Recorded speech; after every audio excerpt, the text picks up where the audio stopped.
Titled The Haunting of Ravenmoor Hall. Part 1, The Invitation. It had been 20 years since Isabelle Thornton had last seen Ravenmoor Hall, her family's ancestral estate in the countryside of Yorkshire. As a child, she remembered the cold stone corridors, the towering portraits, and the ever-present fog that surrounded the manor. Her parents had died tragically there in what was described as an unexplained fire, and Isabelle had been sent to live with relatives abroad. Now, at 29, she was returning. A letter from the estate's old caretaker, Mr. Elwood, summoned her. It read, "Miss Thornton, the time has come to claim what is rightfully yours. Ravenmoor waits. But beware, some shadows never left." Curious and a bit apprehensive, Isabelle arrived one rainy evening. The manor stood just as she remembered, tall, imposing, and wrapped in mist like a secret refusing to be told. Part 2, Whispers in the Halls. Mr. Elwood, now old and frail, greeted her at the grand doors with a candle. "The hall is yours now, miss," he said, "but it is not empty." Isabelle brushed off the warning as superstition, but the moment she crossed the threshold, a chill passed through her bones. The air smelled of soot and decay. Portraits of ancestors lined the corridors, their eyes seeming to follow her. In the parlor, the old fireplace crackled to life on its own. That night, she settled into her parents' old bedroom. As the storm howled outside, she heard soft footsteps in the hallway. But when she checked, no one was there. Only the echo of a whisper. Isabelle. Part 3. The Mirror Room. The next morning, Isabelle explored the house. She found locked doors, hidden passages, an entire room sealed off under sheets. One room, deep in the west wing, drew her in, a grand space filled with antique mirrors. She stepped inside and gasped. Each mirror showed her reflection, but not as she was. In one, her eyes were black. In another, she stood behind herself. In a third, her reflection was smiling, though she was not. As she turned to leave, all the mirrors fogged over at once. Words began to appear on them. Scratched from the inside. She never left. The fire was not an accident. Look in the cellar.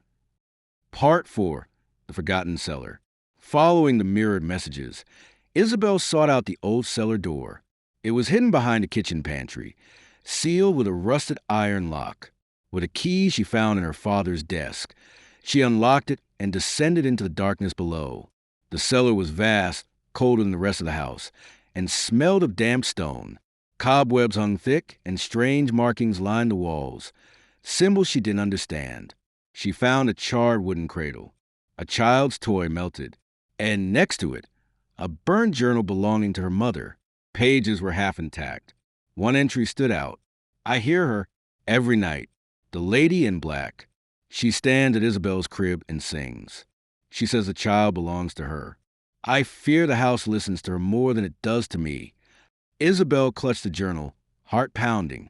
Who was the lady in black? Part 5. The Lady in Black. That night, the whispers returned, louder, more insistent. "Come to me? Come, child." Isabelle, drawn by a force she couldn't resist, wandered the house in her nightgown. The hallways shifted. Doors appeared where they hadn't before. Paintings wept. Chandeliers swayed without wind. In the nursery, she saw her younger self in the crib. A dark figure stood over it. A woman in a flowing black dress, her face veiled, her hands skeletal and scorched. She hummed a lullaby, haunting and hollow. When Isabelle stepped closer, the lady turned and shrieked, a sound that shattered glass and pierced through bone. Isabelle woke up in bed, drenched in sweat. The nursery door was ajar. Part 6. The Truth Uncovered. Determined to uncover the truth, Isabelle confronted Mr. Elwood. What happened here? Who was the lady in black? The old caretaker looked down. She was a maid, Eleanor Blackmore, fired when your mother caught her whispering spells over your crib. She set the fire in rage, died in the flames, but not before cursing your bloodline. Your parents tried to protect you, but she never really left. Isabelle was shaken. And now, she wants you. She always wanted you. Part 7. The Final Night. That night, Isabelle prepared. She lit every candle in the house, read protection verses from her mother's journal, and carried a family talisman, an amulet her mother wore the night she died. At exactly midnight, the house groaned, the walls bled, and the lady in black rose from the floor, emerging from a shadow. "You are mine," she hissed, "by blood and by fire." Isabelle stood firm. "No, I'm not afraid of you anymore." The spirit lunged. Isabelle threw the amulet. It struck the lady's chest, glowing white hot. The room exploded in light. The scream that followed was the sound of centuries ending. Part 8, A New Dawn. When morning came, Ravenmoor was silent. No whispers, no footsteps, just the golden light of the sun filtering through clean windows. The portraits no longer watched her. The mirrors reflected only reality. Isabelle packed her things to leave, but this time, not in fear. She had faced her past, confronted her family's curse. Before departing, she placed her mother's journal on the parlor table and whispered, "Rest now."